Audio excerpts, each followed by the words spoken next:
Mesdames, Messieurs, bienvenue à Parle-moi de santé pour un autre épisode. Ici Alexis Goujon, physiothérapeute. Aujourd'hui, épisode numéro 31, on va parler de radiologie. Pour l'occasion, je reçois Marc-Antoine Henry, qui est radiologue, médecin radiologiste.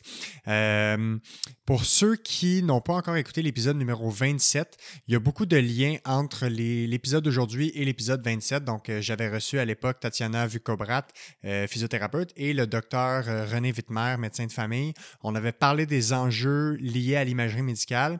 Dans ce podcast-ci, l'épisode numéro 31, on fait beaucoup de références à cet épisode-là. Donc, c'est un épisode que je vous conseille fortement, peut-être à écouter avant l'épisode d'aujourd'hui ou même peut-être après en complétant la discussion. Donc, avec Dr Henry, aujourd'hui, on parle des différents types d'imagerie, donc le rayon X, l'échographie, l'imagerie par résonance magnétique, le scan.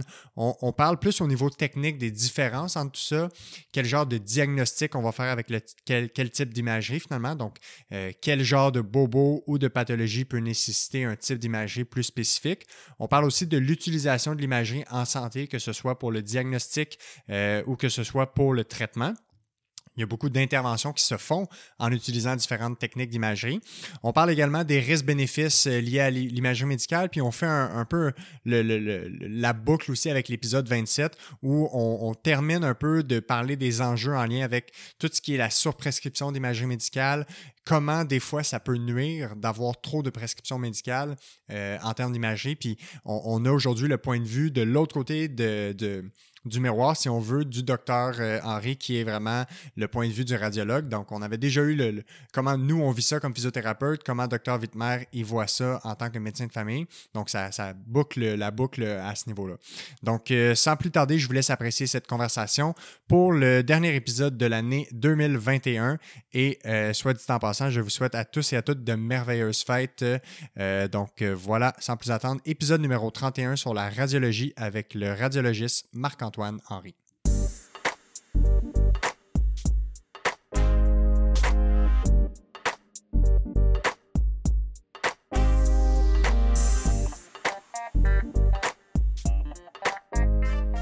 OK, on est parti. Marc-Antoine Henry, bon matin, comment ça va? Bon, Alexis, ça va bien, toi? Ça va super bien. Merci d'avoir accepté l'invitation. Ça faisait longtemps qu'on se parlait pour essayer de trouver un moment pour enregistrer. On a des passions communes à tout ce qui a trait à la santé, puis on a eu des belles discussions en lien avec le sujet. Fait que je suis content de te recevoir. Aujourd'hui, on parle un sujet que j'ai abordé récemment dans un des épisodes sur l'imagerie médicale, mais là, toi, tu es radiologue, donc on va avoir le côté un peu plus peut-être médical, puis aussi l'envers de la médaille des fois qu'on voit pas, puis d'avoir le input d'un radiologue sur cet enjeu-là qui est l'imagerie médicale. Je trouvais ça super intéressant, fait que je suis vraiment content de te recevoir. Mettons, pour mettre en contexte un peu jusqu'où ça peut aller ton travail en commençant, tu sais, pour être radiologue, c'est beaucoup d'années d'études, on le sait. Ça ressemble à quoi le parcours que toi, tu as pris dans ton parcours médical pour arriver jusqu'à être radiologue? Puis, dans quel champ de pratique, toi, quel champ de pratique tu couvres pour avoir un peu une idée de elle est où ton expertise en lien avec le sujet d'aujourd'hui? OK.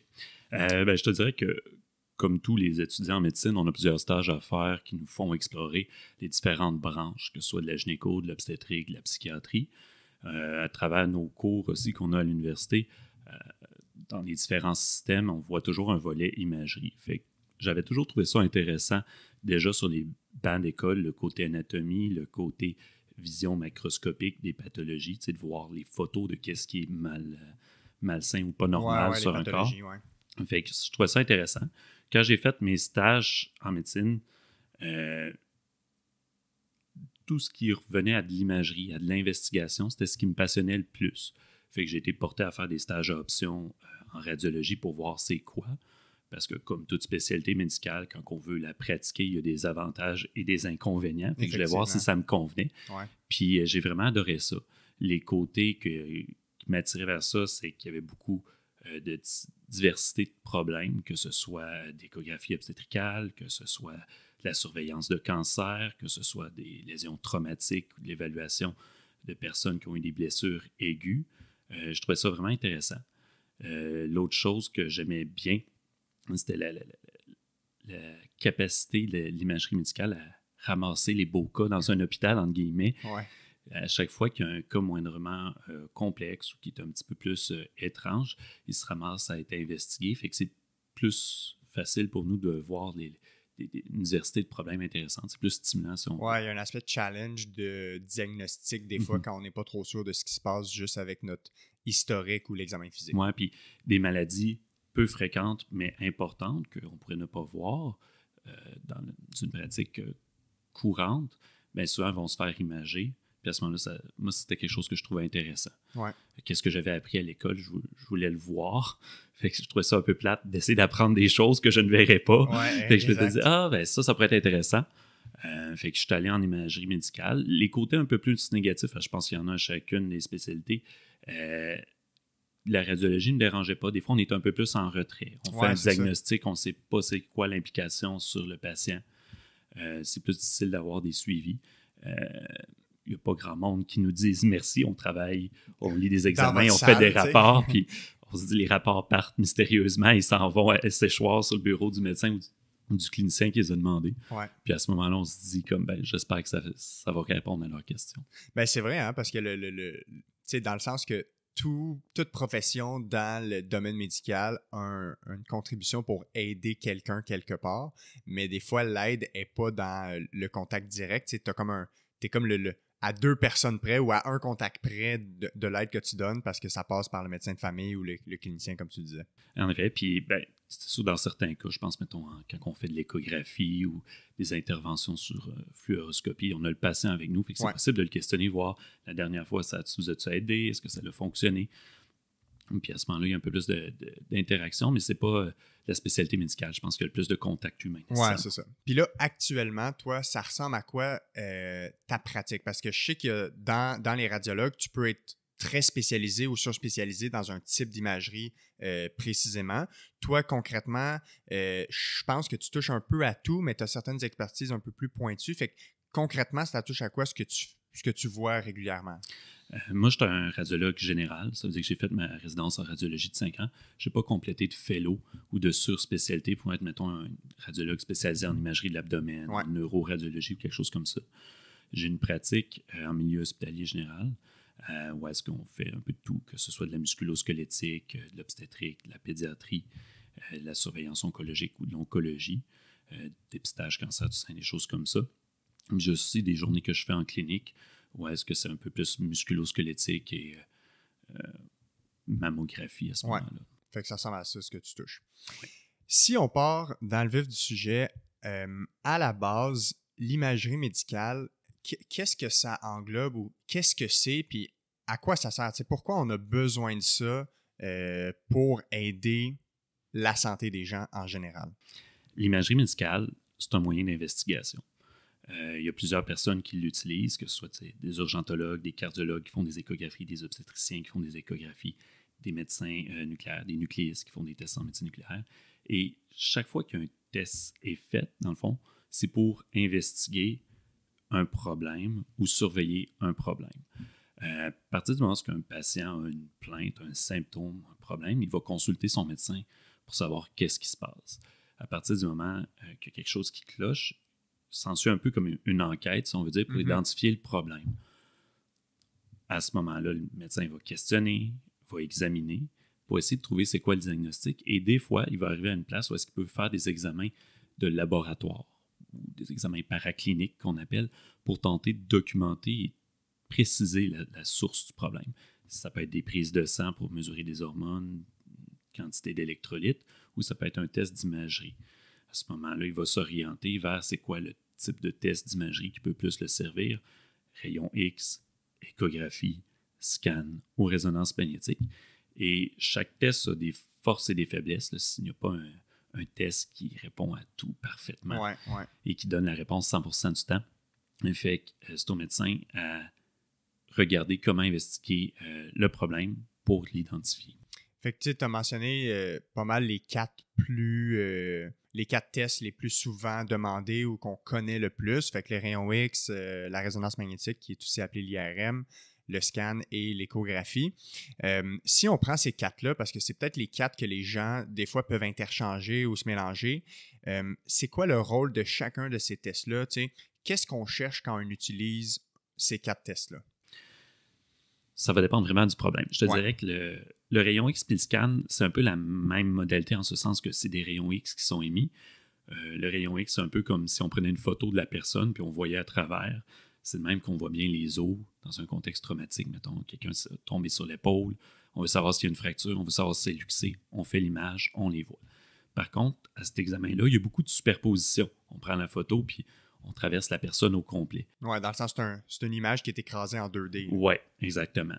Le scan, par une technique différente d'acquisition et d'émission des rayons, va pouvoir couper la personne, si tu veux, tranche par tranche, pour qu'on puisse interpréter l'intérieur sans avoir d'effet de superposition. Mm-hmm. Souvent, c'est des examens, par contre, qui vont donner une plus grande dose, Ouais. puis qui vont avoir une plus grande précision anatomique.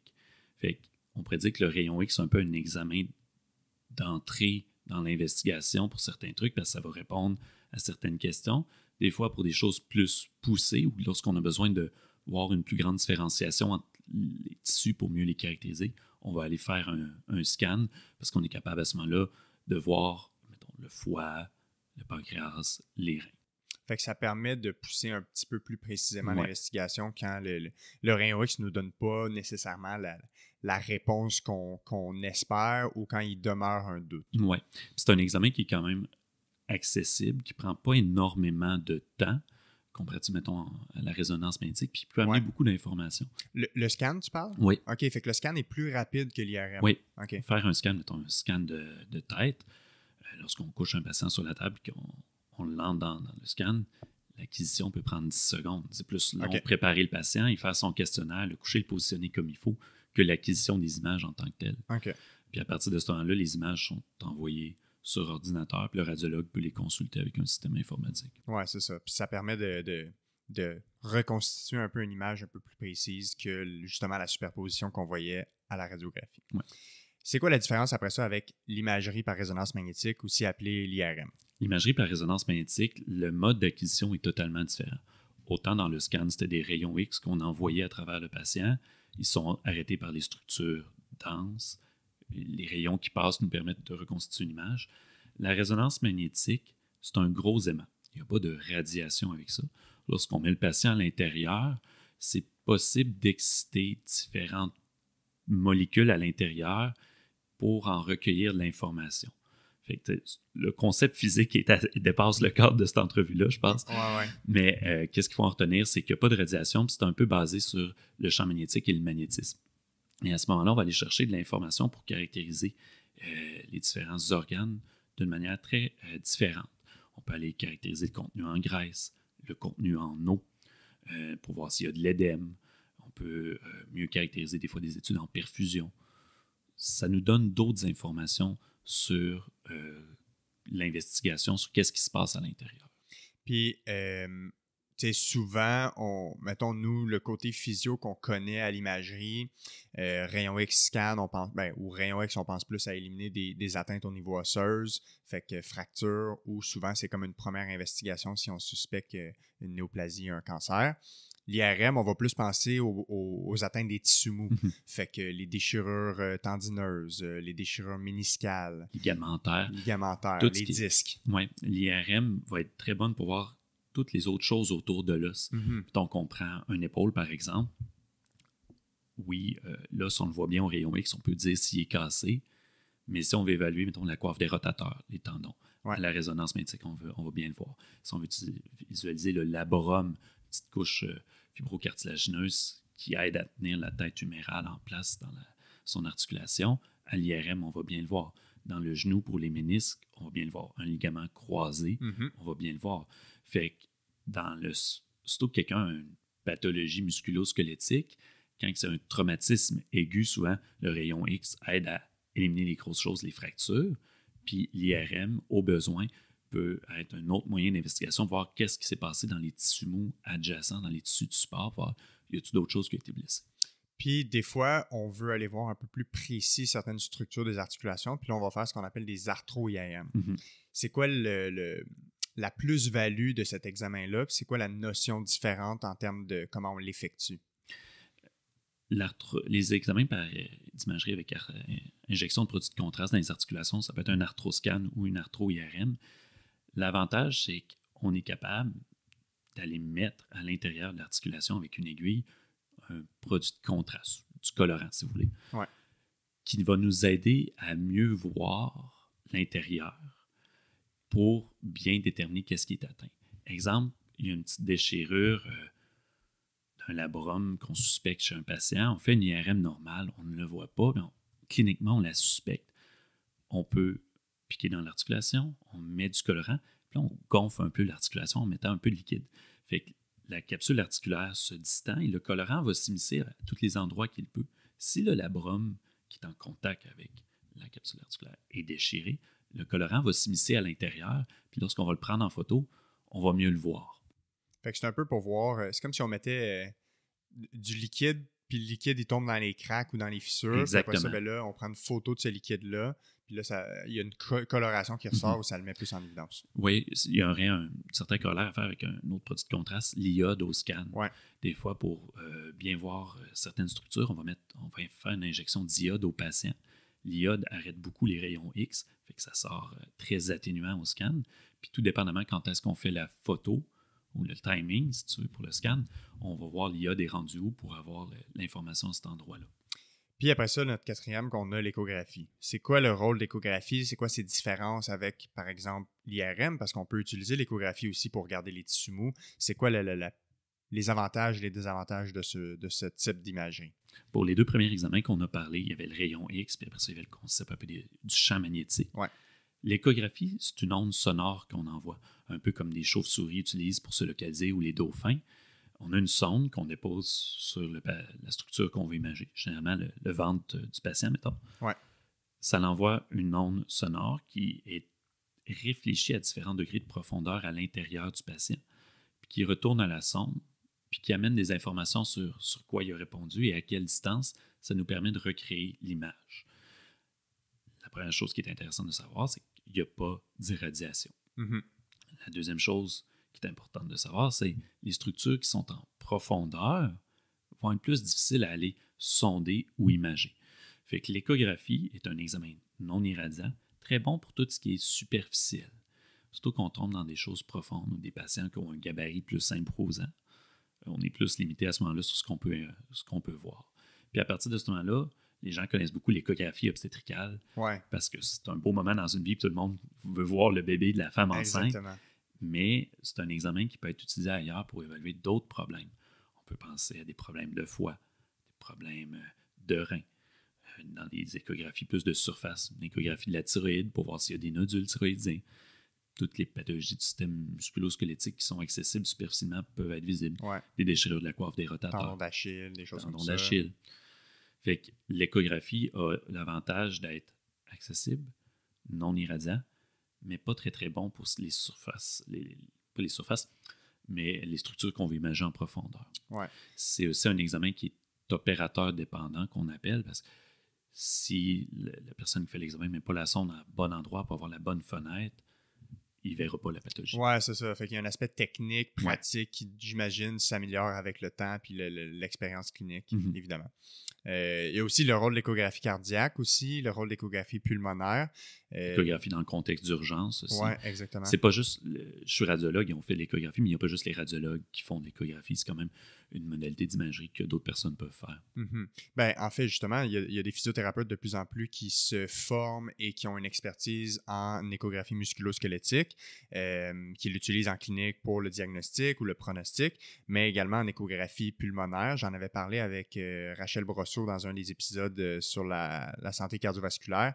Elle a été une des pionnières à innover l'avancement de l'échographie pulmonaire dans le contexte de la physiothérapie, par exemple, dans les hôpitaux. Fait qu'il y a certains physios qui se forment pour utiliser ça, puis ça peut aider dans la prise en charge de la physiothérapie qui est un peu plus cardio-respiratoire, fait en lien avec le système respiratoire ou le système cardiaque. Si on rentre un peu plus dans tu as parlé tantôt des types de radiation, le scan versus le rayon X, qui a une différence en termes d'exposition. les gens, des fois, peuvent avoir de la difficulté à comprendre qu'est-ce qui est dangereux, qu'est-ce qui est trop. En termes d'exposition aux radiations, on est exposé à des radiations juste en vivant sur notre planète, mais l'imagerie en tant que telle, ça représente quoi en termes de proportion de radiation? Puis c'est quoi les limites que on se donne en termes de santé puis qu'on ne veut pas dépasser dans le nombre d'examens ou le nombre d'expositions dans une année ou sur une vie, par exemple? OK. La manière que je pourrais t'expliquer ça, c'est que c'est très dépendant de c'est quoi l'examen qu'on va faire. Faire un rayon X pulmonaire vu de face, où est-ce qu'il n'y a pas beaucoup d'épaisseur de tissu à traverser, c'est pas un examen qui donne beaucoup de radiation. L'unité de mesure qu'on a pour ça, c'est les sieverts ou millisieverts. Rayon X pulmonaire va donner environ 0,1 millisievert au total pour la vue de face et la vue latérale. La vue latérale, beaucoup plus d'épaisseur à traverser, va représenter peut-être 95% de la dose totale. Ouais. Un autre examen que je pourrais te donner comme exemple comparatif, ce serait un rayon X de colonne lombaire. Ouais. La colonne lombaire nettement plus atténuante. Pour faire une bonne évaluation, on va prendre 3 photos souvent. À ce moment-là, on va parler peut-être de 1,8 millisieverts. Un scan de tête, peut-être 2 millisieverts. Donc déjà là, on voit la différence entre un rayon X pulmonaire, 0,1, un scan, 2. Ça commence à faire une grosse différence. Ouais. Pour des articulations plus petites, faire un rayon X de doigt, Ouais. on n'a pas besoin de beaucoup de doses. Ouais, c'est ça. C'est très minime. Pour un patient qui a un suivi oncologique ou qui a besoin d'un scan abdominal et pelvien, on peut se rendre jusqu'à 9 millisieverts. Wow. Des fois, il y a des examens en médecine nucléaire. Je pense entre autres à un thallium qui est un examen pour le cœur qui peut donner encore des plus grosses doses, peut aller 20, 30. C'est des doses qui peuvent paraître impressionnantes quand on a l'ordre de grandeur, Ouais. mais d'après toi, l'exposition annuelle qu'un humain a sur un emplacement moyen sur la Terre, c'est combien? J'ai aucune. Je sais qu'il y a un cours à l'université qui me l'a dit, fait que j'aimerais ça avoir ça dans un des tiroirs dans ma tête, mais je me rappelle on dit pas. que c'est à peu près 2,2 millisieverts qu'un être humain reçoit par année. Fait, pour donner un exemple, un rayon X du poumon, Ouais. c'est l'équivalent de 10 jours passés sur Terre. OK. Ça aide à mettre en perspective. Plus on monte en altitude, plus on est exposé à de la radiation. Ouais. En avion, par exemple? En avion. Fait qu'un vol transatlantique, d'après toi, ça donne combien de doses? T'as dit combien pour le. T'as dit que c'était comme 10 jours passés sur Terre pour un rayon X pulmonaire? Ouais. Je sais pas, un mois? C'est à peu près 4 jours. À peu près 4 jours, OK. Si tu fais l'aller-retour, par contre, ça peut monter rapidement. OK. Fait que des gens qui seraient appelés à voyager tous les jours, ouais. à un moment donné, ça pourrait être pris en considération. Ouais. Fait que dans le sens où si on fait rien du tout puis qu'on fait juste vivre sur la Terre, on a une exposition régulière. Quand on fait un vol en avion, ben, on fait l'équivalent de 4 journées d'exposition de plus. Fait que c'est juste que ça accélère. C'est comme si t'as un meter là, qui se remplit de ta dose maximale, puis c'est juste ton meter, il se remplit un peu plus vite, c'est ça? Exactement. Puis là où est-ce que ça devient intéressant pour voir c'est quoi l'impact sur le corps humain, quelqu'un qui recevrait 10 scans dans une même journée, ce serait une aberration. On ne serait pas faire ça. Du jamais vu. N'aurait pas le même impact que quelqu'un qui l'aurait sur 10 ans. OK. Plus c'est concentré dans le temps, plus c'est nocif. Puis c'est quoi les conséquences possibles de ça sur le corps humain? T'sais, on parle-tu de nos cellules du corps qui peuvent avoir des mutations? On parle-tu de... Ça peut faire des dommages à l'ADN, comme on le sait, ce qui peut en prédisposer à faire certains cancers. Les premiers rayons X qui sont apparus au début des années 1900, c'était bien à la mode dans les parties de famille de prendre la bonne et de faire un rayon X de sa main pour voir sa main puis de la laisser en dessous. T'es-tu sérieux? Ouais, ça a été une mode à l'époque. Le monde ne savait pas trop c'était quoi les conséquences à long terme, visiblement. Puis c'était des plus grosses doses que qu'est-ce qu'aujourd'hui. Puis un des risques de cancer, quand on reçoit des grandes doses, ça peut être un ostéosarcome, un cancer des os. Fait qu'il y a eu quelques cas rapportés de cancer des os dans les mains chez ces personnes-là. Fait qu'il y a, oui, un risque oncologique cancéreux. Les autres choses qui peuvent arriver, ça va dépendre des organes en tant que tels. Ouais. Quand on parle des yeux, les gens auraient plus de chances de développer des cataractes. la thyroïde, plus de chances de tomber en insuffisance de la thyroïde ou de développer un cancer. Ouais. Fait que c'est propre à chaque organe. Les 5 qui peuvent avoir une bonne sensibilité à la radiation auraient plus de chances de développer des problèmes oncologiques aussi après. Fait que c'est très organe dépendant, mais c'est très dose dépendant aussi. Je ne sais pas si tu as vu la télésérie Tchernobyl. Non, mais elle est sur ma liste. Là. J'ai une liste interminable de trucs à regarder. Les premiers répondants qui sont arrivés lorsque la centrale nucléaire a brisé, donc ils ont manipulé différentes structures, puis ils ont eu des blessures thermiques ou des cutanées avec ça. Ouais. Fait que c'est un autre spectre de problème qui peut... Oui, parce que c'est une forme d'énergie là, qui est quand même puissante. Puis c'est une forme d'énergie qui peut quand même être utile. Ouais. Dans la radiothérapie, qui est une autre spécialité médicale que je ne touche pas vraiment, mais les gens sont capables de concentrer des rayons pour délivrer de l'énergie à un endroit, pour juste occasionner des problèmes locaux pour essayer de tuer la tumeur ou la pathologie qu'il y a dans un endroit précis. Qui est souvent ou des fois une alternative comme un peu plus conservatrice pour essayer de combattre un cancer avant d'aller dans des choses un peu plus intenses, si on veut, là, comme la chimio ou autre chose. Des fois, ça peut être utilisé en même temps que la chimio. D'autres fois, ils vont l'utiliser avant une chirurgie pour faire fondre une tumeur pour essayer d'aller faciliter sa résécabilité. Ouais. D'autres fois, ils vont enlever le cancer. Mettons, je pense au cancer du sein. Ouais. Puis ils vont se dire, OK, avec le type de cancer que la patiente avait, on va irradier son sang. Comme ça diminue, c'est pas son sang, mais son sein. Ouais. Ça diminue son risque d'avoir une récidive. Fait que, mettons, en chiffres concrets, dans une année, ce serait quoi un nombre maximal, mettons, d'imagerie? Mettons qu'on prend un scan pulmonaire ou quelqu'un qui aurait des scans réguliers, des suivis réguliers, une ordre de grandeur de c'est quoi qu'on voudrait pas trop dépasser ou, mettons, un range là, environ? J'aime pas ta question. Parce que ça va dépendre c'est quoi le problème du patient. Ouais, OK. Le risque-bénéfice tout le temps, finalement. Le risque-bénéfice. Ouais. Chaque examen d'imagerie a un risque avec la radiation, il y a un bénéfice aussi. Ouais.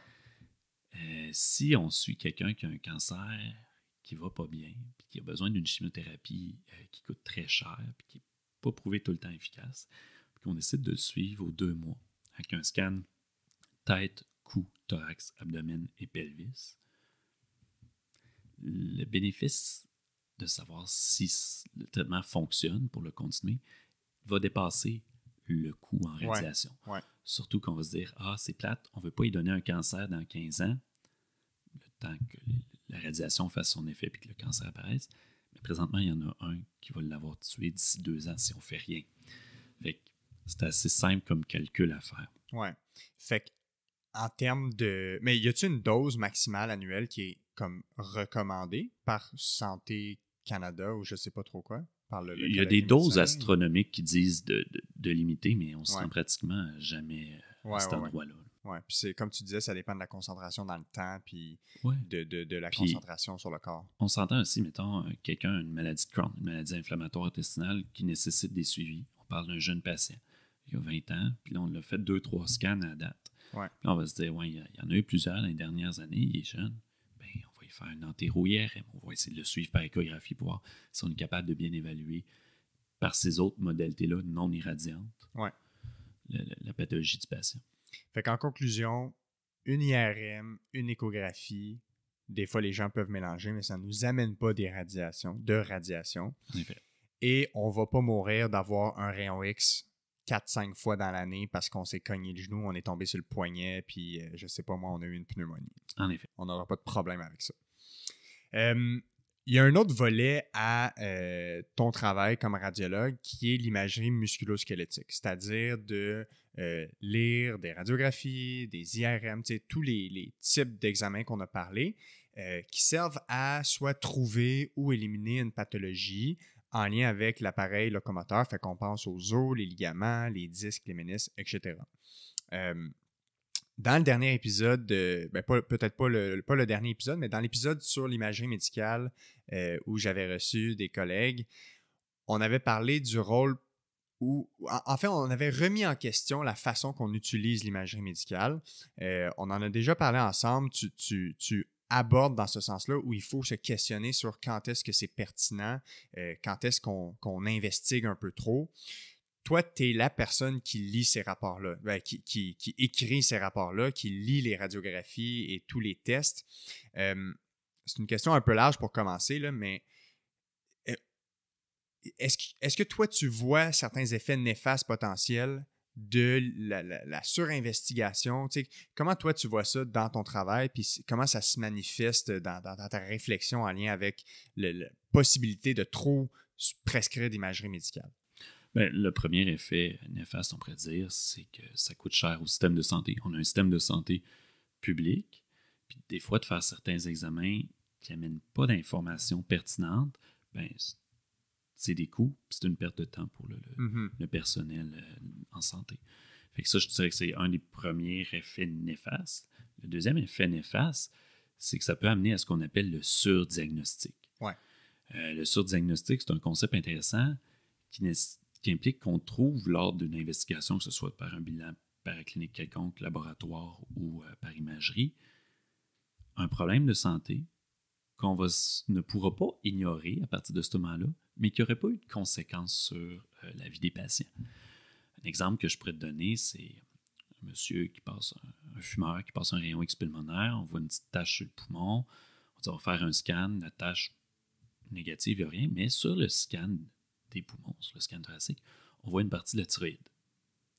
Puis là, on se dit, la thyroïde est là, elle a un nodule.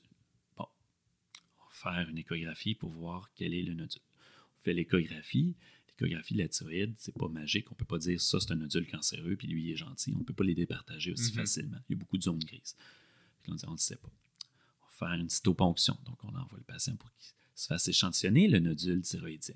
Fait qu'ils prennent une partie du nodule, puis ils l'analysent. Exactement. Puis à partir de ce moment-là, ça se peut qu'il y ait des résultats concordants, discordants. Il y a une roue qui tourne.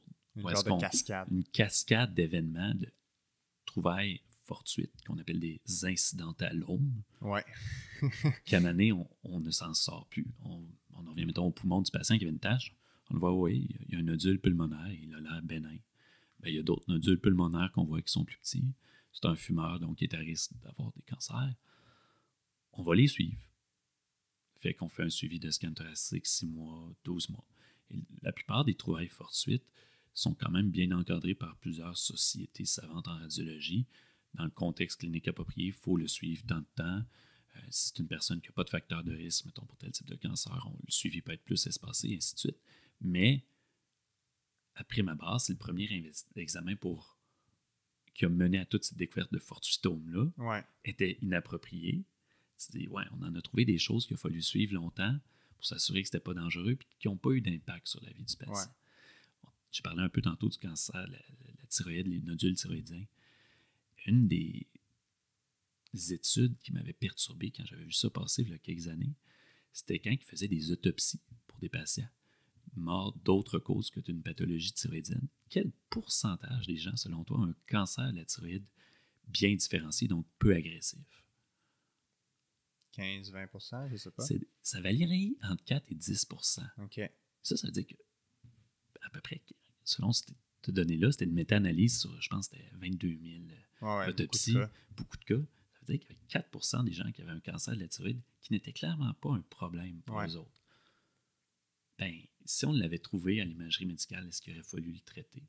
Ben, probablement pas, parce qu'ils ne sont pas décédés de ça, mais probablement qu'on l'investiguerait ou il rentrerait dans cette, cascade-là. Mettons qu'on l'aurait trouvé à travers la cascade. Mais à partir du moment où on l'a trouvé, on n'a pas de moyen de dire celui-là va bien évoluer versus un autre. Fait qu'on les traite tous, sachant pertinemment qu'il y en a peut-être qu'on a traité pour rien. Ouais.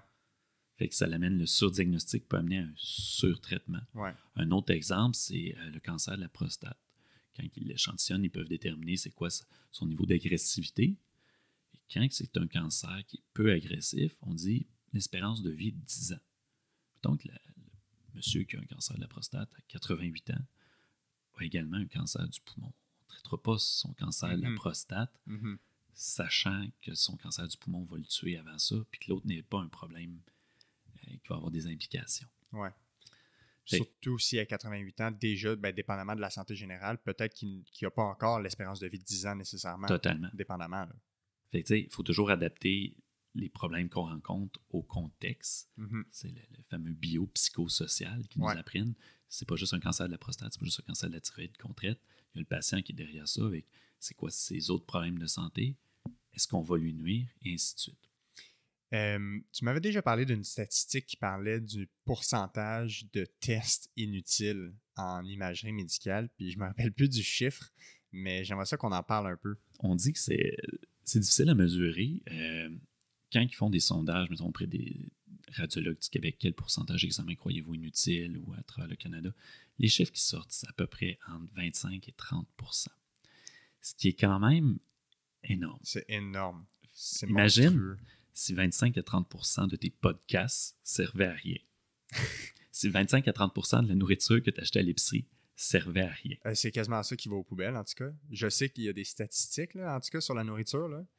Ouais, j'ose espérer que Ah c'est ouais, pas, non, mais... c'est pas ton cas, mais c'est ça quand même. Ouais. Fait que ça a des coûts en termes d'examen à faire.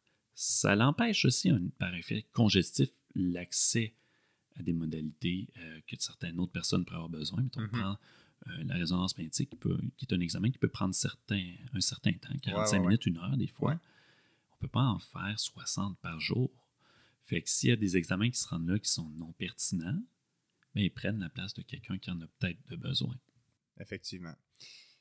Moi, je trouve ça fou quand j'entends cette statistique-là parce que ça mesure même pas les conséquences secondaires à cette surprescription-là parce que, ben, par exemple, mettons qu'on prend ce chiffre-là, 25-30 %, puis qu'on l'applique à l'ensemble des types d'imagerie. On prend par exemple les rayons X, puis on dit 25-30 % des rayons X ne servent à rien. Ben, il y a le potentiel que pour une personne sur 4 ou une personne sur 3, quand elle reçoit son rayon X du genou, qui était peut-être pas indiqué, puis qu'elle voit, oups, il y a de l'arthrose dans mon genou, puis que cette personne-là a 55 ans, fait que c'est attendu et normal et possiblement pas grave qu'elle ait de l'arthrose dans le genou. Et bien là, cette personne-là peut s'étiqueter comme étant, ben moi, j'ai de l'arthrose, j'ai une maladie qui s'appelle l'arthrose. Tu sais, les gens peuvent associer ça à leur douleur et parfois même s'auto-condamner. Ça peut avoir des effets psychologiques très négatifs. Je sais que l'arthrose, c'est quelque chose de très mal vu. Les gens ont peur de ça, peut-être par un manque de compréhension. Et ça, c'est une conséquence secondaire à cette surprescription-là, qui n'est pas nécessairement mesurée dans cette statistique-là, mais que si on regarde l'ensemble des conséquences en cascade, ça peut aller jusque-là. Puis après ça, ben, peut-être que cette personne-là peut entrer dans un cercle de douleur chronique, dans un cercle de diminuer ses activités par peur de s'aggraver, absentéisme au travail, congé maladie. Tu sais, ça va tellement loin, les conséquences possibles de quelques mots sur un rapport de radiologie. Faut se questionner sur la pertinence, justement. Oh oui, totalement. Puis les répercussions, comme tu l'as dit, peuvent être très diverses, mais très présentes. On pense à un jeune qui fait un rayon X de la colonne lombaire parce qu'il y a une entorse lombaire, donc plus ou moins indiquée. Ouais. Il fait son rayon X, puis il y a une variante de la normale, mettons, il y a une non-fusion de ces éléments postérieurs de la vertèbre L5. Ouais. Quelque chose de relativement bénin, puis qui est fait comme ça depuis la naissance. C'est ça, la structure de ses os est un peu différente. Ouais. Ben, il y a des compagnies d'assurance qui peuvent ne plus l'assurer après. Effectivement. Ça peut être lourd de conséquences. Fait qu'un examen inapproprié arrive avec une conséquence pour le patient. Ouais. L'autre chose, c'est que depuis quelques années, les patients ont accès à leur rapport. Ils peuvent consulter via leur dossier médical sur Internet. Ouais. Chose qui a des avantages, mais aussi des inconvénients. Quand quelqu'un n'est pas outillé pour comprendre le jargon médical, ça peut devenir vite catastrophique dans leur tête. Il y a des gens qui font plus d'anxiété, qui peuvent prendre ça plus mal que d'autres avant d'aller consulter leur médecin pour se faire expliquer le rapport. Je vais te donner un exemple. En vieillissant, il y a un peu de calcium des fois qui peut se déposer dans la horte. On appelle ça de la théromatose. Puis des fois, quand sur un rayon X pulmonaire, on voit la horte qui devient un peu plus tortueuse. Elle n'a pas le même trajet que quand on était jeune.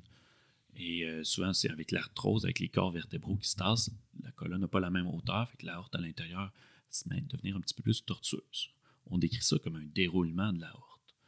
Ben, moi, j'ai déjà entendu une histoire parce que le patient a vu qu'il avait la horte déroulée Et il était paniqué, mais c'était quelque chose de relativement Normal. normal. Mm-hmm. Puis après ça, quand il y a un médecin qui m'a raconté cette anecdote-là, je me suis dit, wow, c'est quoi la pertinence que je dise que l'aorte est déroulée? Mm-hmm. Je me dis, je vais l'enlever de mon vocabulaire, à part si c'est vraiment comme impressionnant. Ouais. Mais ouais, je comprends. Puis tu vois, mais peut-être j'en avais parlé dans l'autre épisode sur l'imagerie médicale, mais il y a des études très récentes qui démontrent la puissance des mots en lien avec ce que les patients lisent sur leur rapport. Puis l'élément rassurant est simplement de se faire dire qu'est-ce qui est normal puis qu'est-ce qui n'est pas normal. Donc, pour une même radiographie du dos, quand on dit au patient, vous avez des changements dégénératifs qui sont normaux pour votre âge, versus vous avez de l'arthrose modérée L4, L5, L5, S1, les gens vivent complètement différemment l'expérience.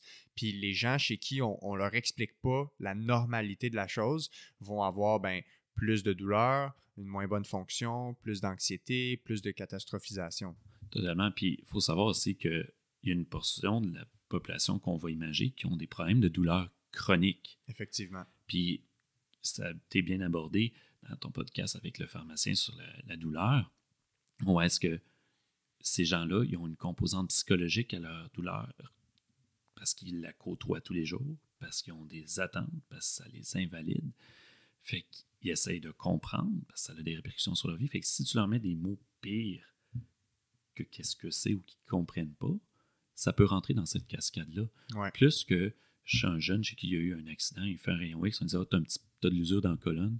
Il peut dire ouais, mais j'ai pas mal. S'en fout. Ouais.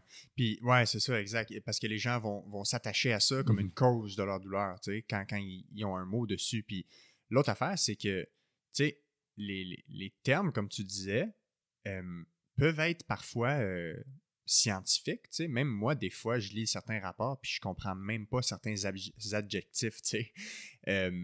Et donc, les gens, qu'est-ce qu'ils font? Ils vont rentrer tous les mots qu'ils ne comprennent pas dans Google, tu sais.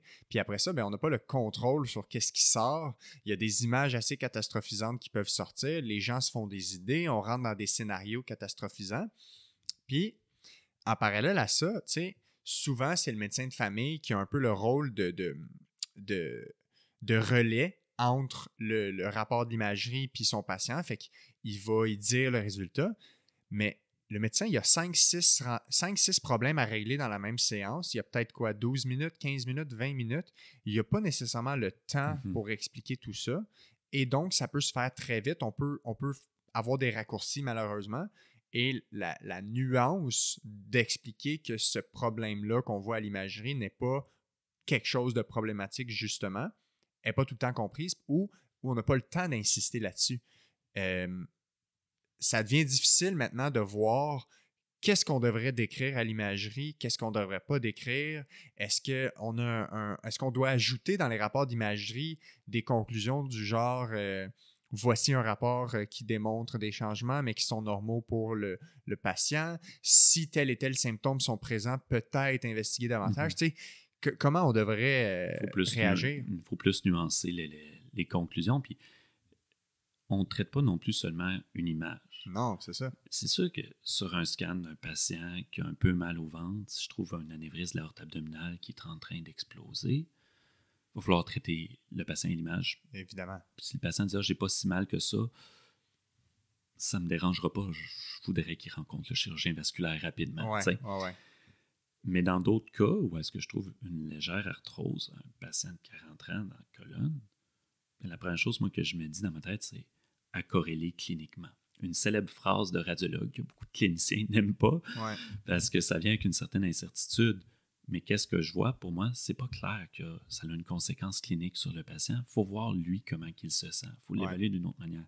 Si je décris une légère arthrose à la colonne puis que le patient a pas mal, pour moi, c'est pas nécessairement un problème. Puis même s'il y a mal, il y a des caractéristiques cliniques à la douleur de type qui vient de l'arthrose qu'on devrait retrouver dans l'historique puis dans l'examen physique. Puis des fois, ce qui est difficile à comprendre, c'est que oui, il peut avoir de l'arthrose. Tu sais, à 50 ans, là, c'est 80% des gens qui ont de l'arthrose dans le dos, dans la colonne lombaire, une diminution de l'épaisseur des disques. c'est normal quasiment d'en avoir. En fait, la majorité des gens passés un âge vont en avoir. Après ça, il y a plus de gens dans leur vie qui vont avoir eu de l'arthrose sans douleur que de l'arthrose avec douleur. De mémoire, c'est 52% qui n'auront jamais de douleur en lien avec l'arthrose. Fait que, ceci dit, une fois que tu sais qu'il y a de l'arthrose, ben, on ne le changera pas parce que c'est dégénératif. Par contre, on sait très bien quoi faire pour que les gens qui ont de l'arthrose aient une meilleure fonction puis une meilleure qualité de vie. Puis on peut régler la douleur. Mhm. Mais c'est difficile de comprendre le fait qu'on peut régler la douleur sans régler l'arthrose. Mhm. Parce que les gens font un lien intime entre une structure qui est pathologique ou une structure qui est blessée et la douleur. On a de la misère à comprendre qu'on peut avoir une structure intacte et de la douleur ou qu'on peut avoir une structure blessée et pas de douleur. Fait que cette nuance-là est difficile à comprendre et les gens ont un besoin de mettre un mot sur ce qu'ils ont aussi.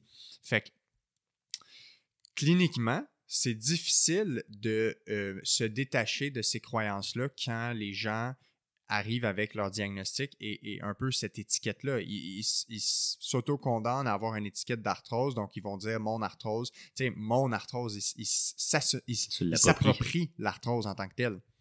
Puis c'est super intéressant aussi parce que, mettons, quelqu'un consulterait pour des douleurs de dos à la base, mi-cinquantaine, ça a l'air d'être de l'arthrose. Qu'est-ce que ça va donner de faire un rayon X? Mm-hmm. S'il n'y a pas de signaux d'alarme du style, il n'y a pas de température, il ne fait pas de la fièvre associée, il n'a pas perdu du poids, il n'y a pas de perte de force dans les deux jambes. Ses sphincters sont préservés. Ouais, exact. Tous des signaux d'alarme ou des signaux qui peuvent nous dire est-ce que son problème est peut-être dû à un cancer ou autre chose. S'il n'y a pas ça, c'est quoi la pertinence de l'investiguer pour dire OK, vous avez de l'arthrose, on va vous traiter de la même manière qu'on le sache ou pas. Mm-hmm. Puis ça peut avoir des répercussions. Puis là, à un moment donné, là-dedans, dans le processus qui a amené le patient à consulter, il y en a des fois qui ont des attentes par rapport à ça. Ouais. Je veux un rayon X. Ouais. Puis là, le médecin dit ça ne nous changera pas. Qu'est-ce qu'on va tenter en premier lieu? Nanana. Je veux savoir ce que j'ai. J'aimerais ça savoir si j'ai de l'arthrose. Ma belle-sœur en a. Voilà. Peut-être que j'en ai. Puis là, c'est dans ce moment-là qu'on rentre dans la dimension personnelle. C'est le modèle explicatif que le patient a pour son problème, les choses que lui veut investiguer. Puis ça, c'est pas toujours facile à déconstruire pour les médecins de famille qui ont des patients aux 10 minutes avec 5-6 problèmes. C'est utopique de croire qu'ils vont y aller. C'est mission impossible. Puis souvent, ils vont se dire que j'ai pas beaucoup de temps pour y expliquer. Il sortira jamais de mon bureau s'il n'y a pas ça au papier de prescription. Ben, je vais y en faire un. On va me dire qu'il y a de l'arthrose. Tout le monde va être content. Le patient va être rassuré. Là, à ce moment-là, le rayon X n'a pas juste un volet diagnostique, il y a un volet quasiment thérapeutique après de savoir qu'est-ce que c'est. Ouais. Puis tout ce phénomène-là, je pense que c'est intrinsèque à la condition humaine. On veut comprendre pourquoi.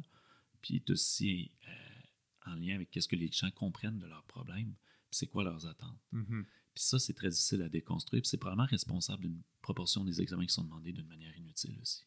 Ouais. Il y a une question que j'ai toujours eue en tête. Ils vont souvent, les radiologues vont décrire, par exemple, l'arthrose avec un niveau de sévérité, léger, modéré, sévère ou avancé. Je le vois des fois, des fois non. C'est quoi qui guide ces qualitatifs-là? Est-ce que c'est des standards précis qui disent quand on voit ça, on dit que c'est léger, quand on voit ça, on dit que c'est modéré? Est-ce qu'il y a une partie de l'expérience du radiologue qui est considérée là-dedans? Est-ce que moi, je peux m'attendre à ce que Gilles, qui a de l'arthrose modérée sur son rapport de radiographie, et Julie, qui a de l'arthrose modérée sur son rapport de radiographie, ce soit techniquement le même degré? Tu sais, comment vous faites pour décrire ça? Il y a plusieurs échelles qui ont été décrites, tout dépendamment de l'articulation qu'on regarde, pour tenter tout le monde d'avoir le même niveau d'observation, le même niveau de rapport. Premièrement, je veux dire, de l'arthrose, en fonction de l'âge, je ne vais pas la grader personnellement de la même manière. Chez un jeune de 20 ans, s'il y a de l'arthrose modérée dans le genou, une arthrose qualifiée de modérée dans le genou, je vais peut-être dire sévère pour l'âge dans ma conclusion parce que c'est un peu inapproprié comme trouvaille. Ouais. Versus des fois, 90 ans, il nous demande un rayon X du genou. Puis je regarde ça et je me dis, il y a un petit peu de pincement articulaire. On voit que le cartilage est aminci, que les os sont un petit peu rapprochés, mais c'est normal, ça, pour 90 ans. Ouais. À la limite, C'est ils comme, sont c'est, inférieurs à la moyenne. c'est vraiment un beau genou pour son âge. C'est tu sais. ça. Fait que la première chose, c'est toujours le mettre dans le contexte. Ouais. Deuxièmement, il y a des échelles qui ont été décrites. Pour le genou, c'est la première chose qu'on va décrire, léger, c'est qu'il y a une perte de hauteur à la mise en charge. Donc, lorsqu'on fait le rayon X du genou, on voit que le fémur puis le plateau tibial se rapprochent un peu plus. Mm-hmm. D'habitude, c'est un petit peu plus au compartiment interne qu'externe. On peut comparer avec l'autre côté. Dans les cas qui deviennent un peu plus modérés, l'os vis-à-vis la mise en contact va s'hypertrophier. Fait qu'il va avoir un petit peu plus de blanc, il va avoir l'air plus épais, c'est ce qu'on appelle la sclérose. Il peut aussi avoir ce qu'on appelle des ostéophytes, donc une petite production osseuse qui vise un peu comme à augmenter la surface de contact. Ouais, un genre de réaction de l'os pour se protéger. Exactement. À travers ça, si des fois l'os peut se fissurer, du liquide de l'articulation peut rentrer à l'intérieur pour faire ce qu'on appelle des géodes sous-chondrales, comme un petit kyste intra-osseux, que du liquide s'immisce, puis c'est un signe que le cartilage est affecté à cet endroit, parce que le cartilage en tant que tel, au rayon X, on ne le voit pas. Mm-hmm. On peut juste ouais, voir. c'est ça. On voit l'absence du cartilage. On voit son absence. Et voilà. Si les deux os sont rendus qu'ils se touchent, que c'est rendu os à os, puis que là, c'est clair qu'il n'y a plus de cartilage, ben à ce moment-là, on va peut-être plus aller vers quelque chose de sévère comme description.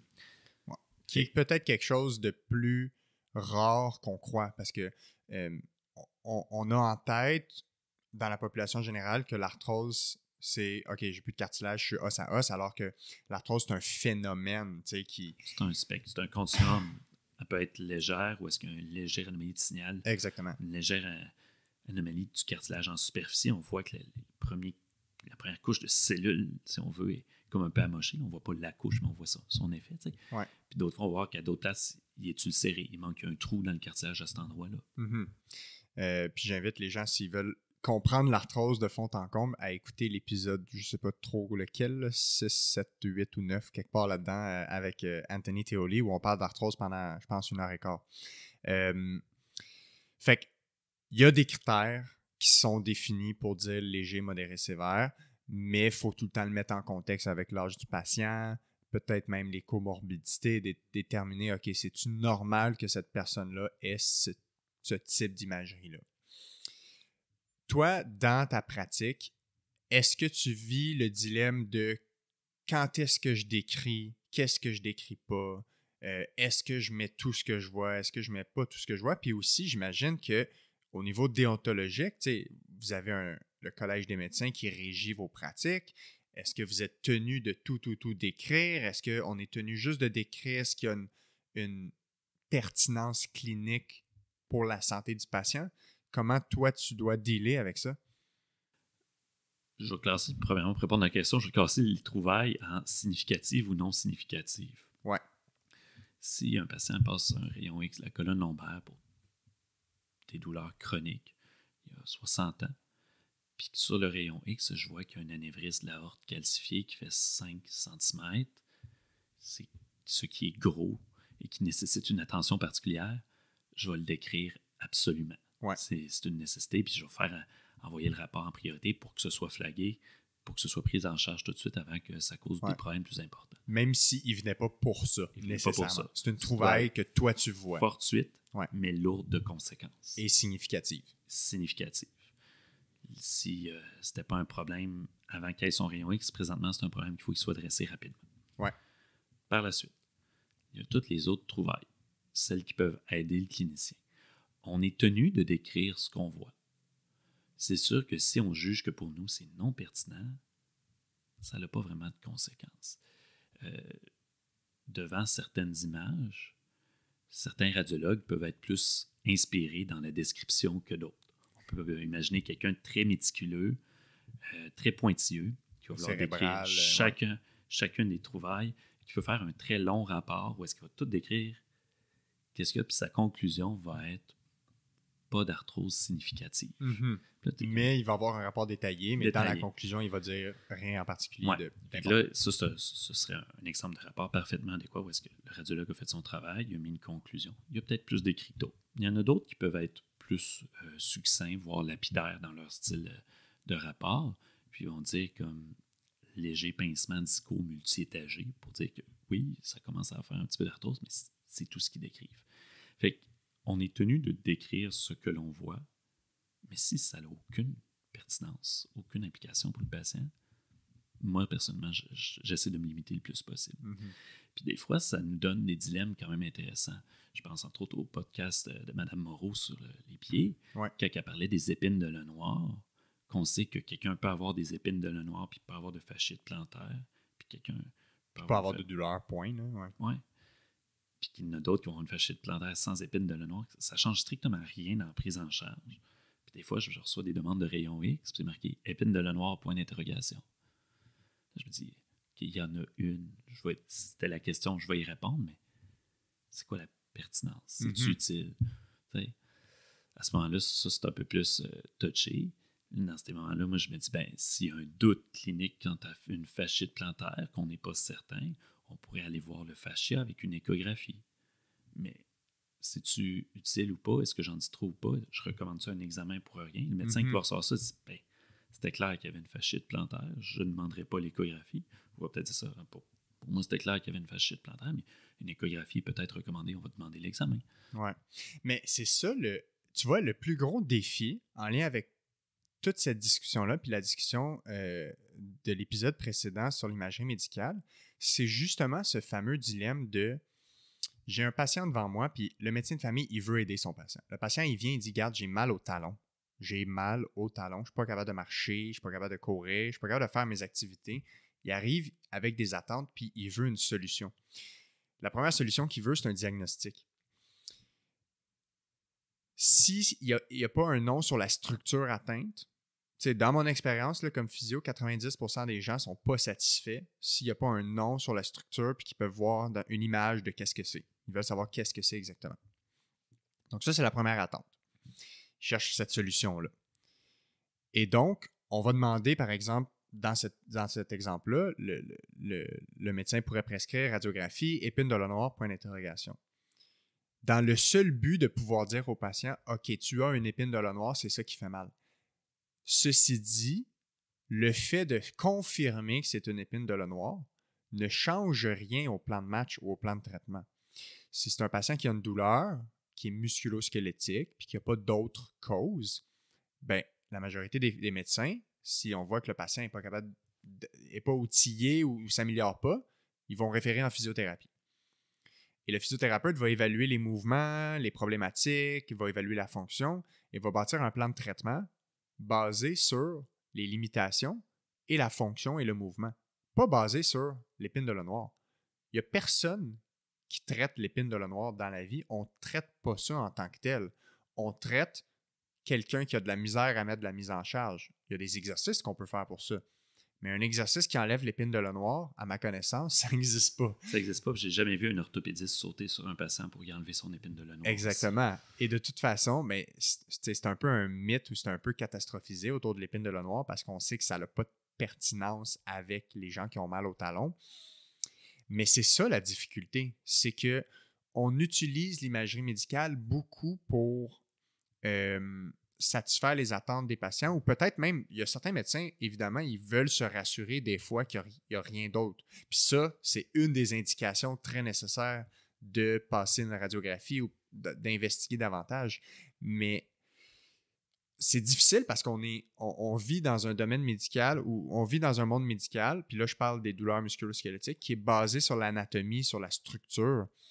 On s'éloigne de ce qu'il faut faire pour régler le problème, c'est-à-dire évaluer le mouvement, évaluer le patient dans sa globalité, évaluer si le patient il dort bien, s'il mange bien, s'il bouge régulièrement, tu sais, les fameuses habitudes de vie. On est rendu très médical dans la façon d'aborder les problèmes, puis c'est difficile de s'en sortir avec cet antécédent-là de plusieurs années de bâtir notre système de santé comme ça. Oui. Même en physiothérapie, là, c'est difficile de s'en sortir. Totalement. Puis il y a d'autres choses qui rentrent en compte aussi. Là. Il y a tout le vécu des médecins aussi. S'il y a un médecin qui s'est déjà fait passer, entre guillemets, une fracture de stress du talon, le patient venait avec une douleur en dessous du pied, puis tu dis, c'est probablement une fasciite plantaire, on va traiter ça comme ça traîne 2-3 semaines, il continue à avoir mal, finalement, le patient a beaucoup mal, consulte à l'urgence, font un rayon X, parce que là, il est rendu à l'urgence, puis il faut faire d'autres choses. Puis Puis là, on se rend compte que le calcanéum, l'os du talon, a une fracture de stress. Puis on se dit, c'est une fracture de stress. C'est pas dangereux pour le patient. Désagréable, il y a eu de la douleur. Je ne remets pas ça du tout en considération. Mais ils vont le traiter, puis ça va finir. Mais la médecin qui va se dire, j'ai manqué une fracture de stress, puis qui ne pouvait pas vraiment le savoir parce que ce n'était pas la présentation classique. Bien, la prochaine fois qu'elle va voir un patient avec une fasciite plantaire dans son bureau, elle ne va peut-être pas utiliser son raisonnement médical acquis après l'université, elle va peut-être utiliser son expérience personnelle qui est teintée, puis c'est normal. C'est impossible de s'en défaire. Là. C'est un biais humain. Ben oui. Je pense qu'elle a un nom en plus. Là. On va l'appeler le biais expérimentiel. Oui, c'est ça. Expérientiel. Puis, ça peut amener, dans certains cas, une pratique médicale défensive. On se transporte dans un monde un peu plus sauvage aux États-Unis. C'est énormément défensif parce qu'il y a beaucoup de poursuites. Oui. Ils surinvestiguent beaucoup. Ils surinvestiguent beaucoup pour ne pas se faire poursuivre. Ouais, pour se backer. Alors que c'était plus ou moins indiqué, ils vont le faire quand même. Puis là, qu'est-ce qui devient le facteur limitant là-bas? C'est la compagnie d'assurance couvre-t-elle cet examen-là? Ouais. Fait que c'est plus ça qui va déterminer la marche à suivre dans certaines conditions. Est-ce que les assurances couvrent l'investigation en imagerie pour ce patient-là pour tel type de problème? Parce que les médecins ont tendance à être plus défensifs puis prescrire tout. Mm-hmm. Toi, avec l'expérience que tu as acquise en travaillant, puis tu sais, avec ces notions-là ou ces enjeux-là en lien avec l'imagerie, puis les possibilités ou les dangers possibles de surprescrire, de surtraiter, tu vois-tu des solutions à long terme pour essayer d'amener un changement dans la façon qu'on utilise la radiologie, l'imagerie médicale, justement?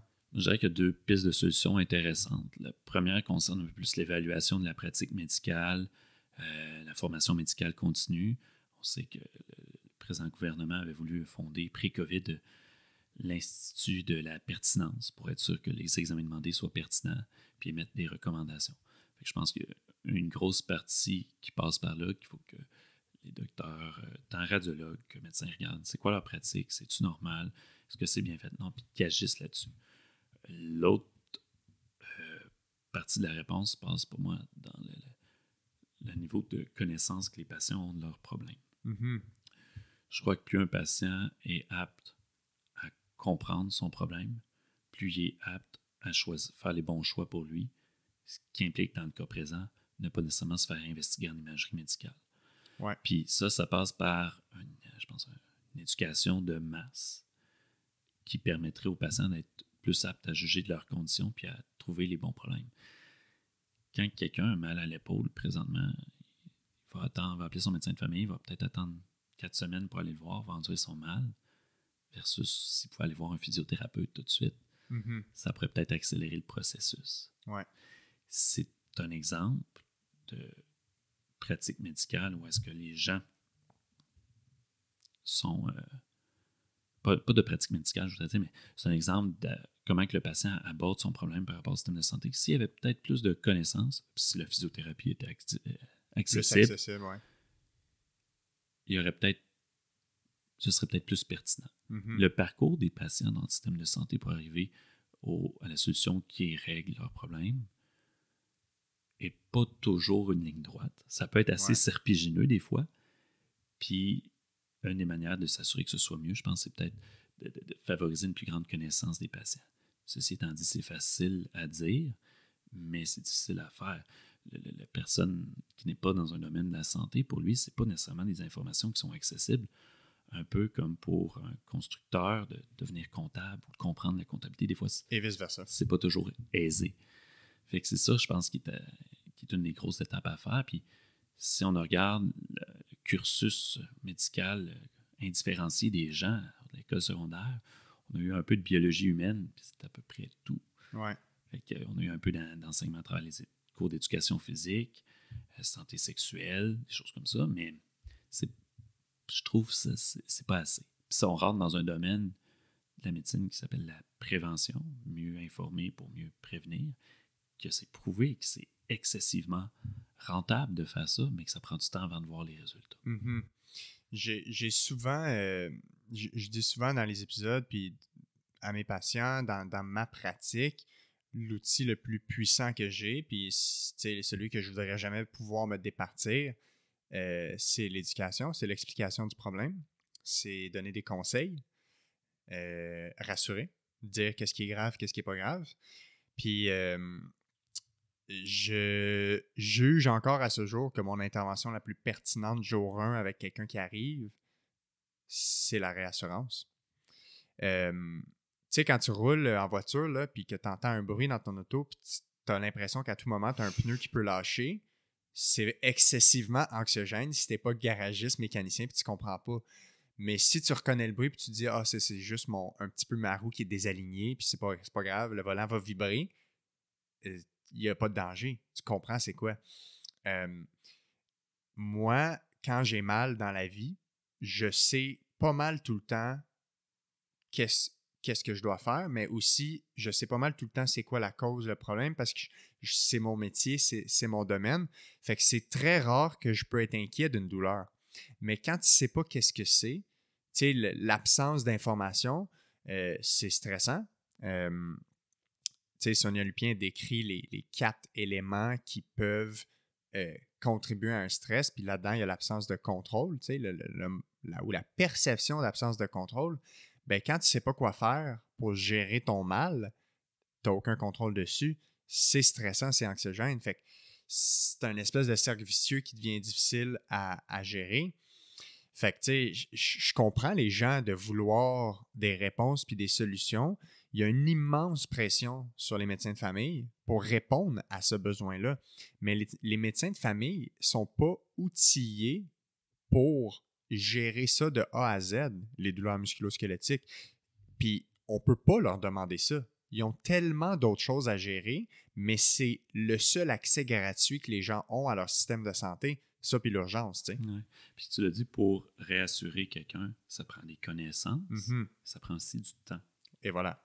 Puis ça, les médecins de famille, j'ai plusieurs amis, collègues qui sont médecins de famille, je les admire parce qu'ils ont beaucoup de choses à gérer, mais quand ils arrivent, c'est pour régler un problème de déconstruire une conception rassurée, ils n'ont pas toujours nécessairement le temps pour le faire, surtout s'ils ont plusieurs problèmes à adresser durant une rencontre. Puis les gens n'ont pas accès à un médecin de famille facilement. Quand ils réussissent à en avoir un, souvent, ils ont plusieurs problèmes, mais là, ils n'ont pas le temps. Fait que, tu sais, c'est un double problème parce que comme il n'y a pas assez de médecins de famille, il y a trop de problèmes à gérer. Quand ils le voient, ils ont moins de temps. S'il y avait assez de médecins de famille, tout le monde avait un médecin accessible, peut-être qu'à ce moment-là, il y aurait plus de temps par chaque patient, tu sais, pour parler de ces choses-là. Fait que c'est un peu un cercle vicieux qu'on a présentement, puis c'est difficile avec le plateau technique, les ressources techniques, d'organiser quelque chose pour que ce soit efficace en termes de service à la population. Je crois que les gens vont avoir des soins de qualité, il y a des ressources disponibles, mais pour s'y rendre, puis pour avoir du temps, c'est pas toujours facile. Puis j'insiste souvent aux gens de considérer les attentes envers le médecin, parce que on a des immenses attentes qui règlent toutes. Si je pense aux douleurs musculo-squelettiques, là, si tu vas voir un physiothérapeute, ton évaluation pour trouver le problème, te le faire expliquer, puis avoir un traitement, ça prend 1 heure. Quelqu'un qui a mal au dos qui vient de me voir, là, je passe 1 heure avec lui pour questionner, investiguer, faire des tests, évaluer, peut-être traiter si je vois que c'est pertinent déjà jour 1, sûrement, monter un plan de match avec lui, peut-être montrer des exercices probablement, faire de l'enseignement, donner des conseils. Je passe 1 heure avec la personne. Alors, comment les gens peuvent s'attendre à arriver dans le bureau du médecin, dire j'ai mal au genou et à l'épaule et j'ai mal dans le cou, puis s'attendre à avoir des solutions concrètes en sortant? Peut-être qu'on doit comprendre un peu plus la complexité de la chose et modifier ou tempérer les attentes qu'on a envers nos médecins. Parce que des fois, on dit, mes patients me disent, je suis allé chez mon médecin, il n'a rien fait. Je comprends qu'est-ce que tu dis. Je comprends que tu es frustré parce que tu as un problème auquel tu veux une réponse, mais il n'y a pas nécessairement les ressources, le temps et la possibilité de gérer tout ça. Parce que dans cette même rencontre-là, il fallait qu'il fasse une modification de tes médicaments, il fallait qu'il te donne un papier pour tel truc, tu sais. Ça devient excessivement difficile et beaucoup de pression sur le médecin de famille. Oui. Puis, de déconstruire, d'expliquer les choses, on l'a dit, ça prend du temps. Puis des fois, quand les gens ont des attentes démesurées, je vais encore faire un parallèle avec le pharmacien de la douleur, on ne peut pas les soulager. Leur faire comprendre que qu'est-ce qu'on peut, dans certains cas, c'est de prendre leur douleur qui est toujours à 4, 5 sur 10, puis l'amener à 2, 1 sur 10, puis qu'ils retrouvent un niveau de fonctionnement. C'est ça qui va arriver. Mais si les patients ont des attentes démesurées ou irréalistes, ils peuvent juste être frustrés et déçus. Là. Mm-hmm, mm-hmm. La gestion des attentes est vraiment importante, puis plus que jamais, il faut la considérer. Puis même dans les études, quand ils essaient de démontrer quelles interventions sont plus pertinentes que les autres, plus que jamais, il faut considérer même l'attente envers l'intervention. Il y a beaucoup d'études qui démontrent que c'est souvent ce qui prédomine le résultat, c'est l'attente que l'intervention va t'aider en douleur musculo-squelettique. Fait que des fois, là, ça devient vraiment complexe, effectivement, de gérer tout ça. Puis, comme je disais, puis je le répète, ça met beaucoup de pression sur les médecins en général. Ça fait passer. Il y a un volet de la radiologie qu'on n'a pas beaucoup abordé, mais c'est la radiologie plus d'intervention. Ouais. C'est possible de guider certains gestes thérapeutiques par le biais de l'imagerie, que ce soit d'aller boucher une artère quelque part ou de la déboucher, un peu comme les cardiologues d'intervention font. Ouais. Mais c'est aussi possible, surtout au niveau musculo-squelettique, d'aller mettre des médicaments à des endroits précis. Mm-hmm.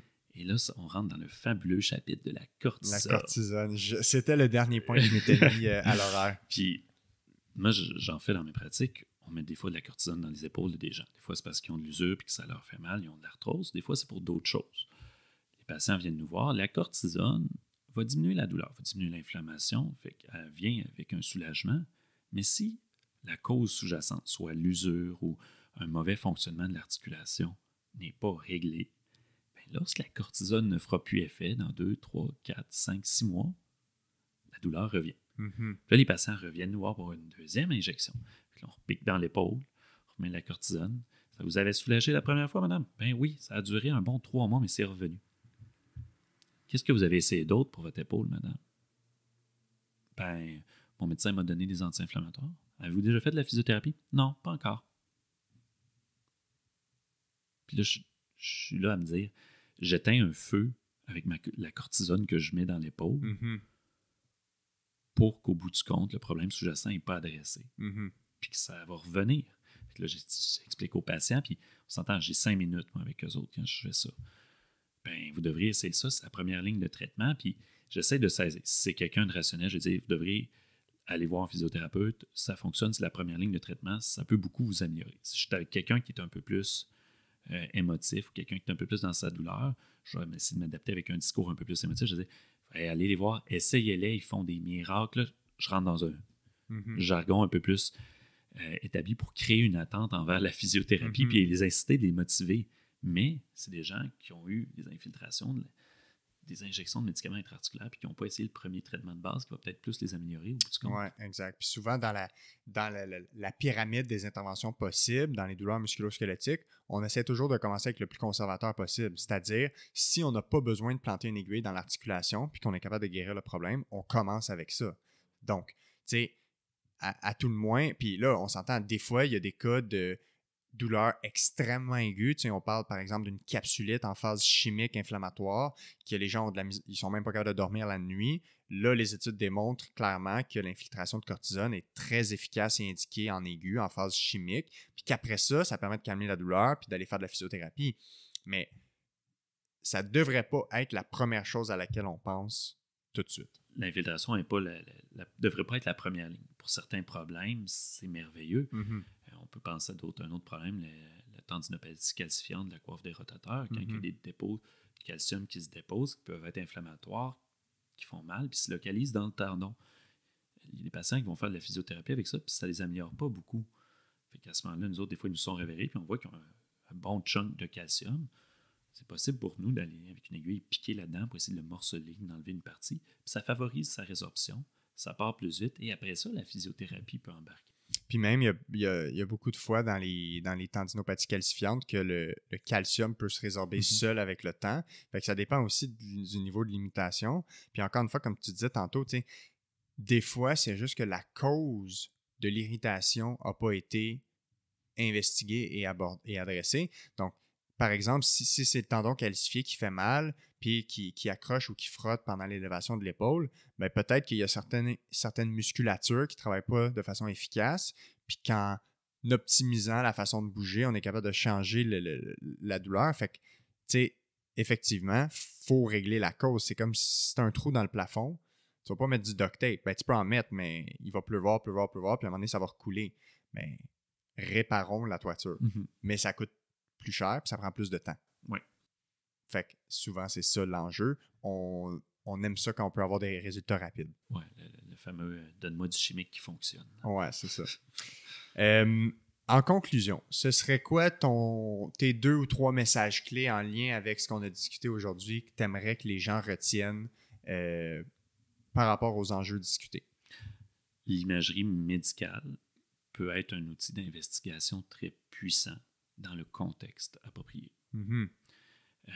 Faire un rayon X pour des maux de dos chroniques n'amènera pas grande information, mais dans d'autres cas, mettons suite à quelqu'un qui a fait un trauma, accident de VTT puis qui a mal à l'épaule, faire un rayon X pour s'assurer qu'il n'est pas cassé peut être très payant comme information à gagner. Effectivement.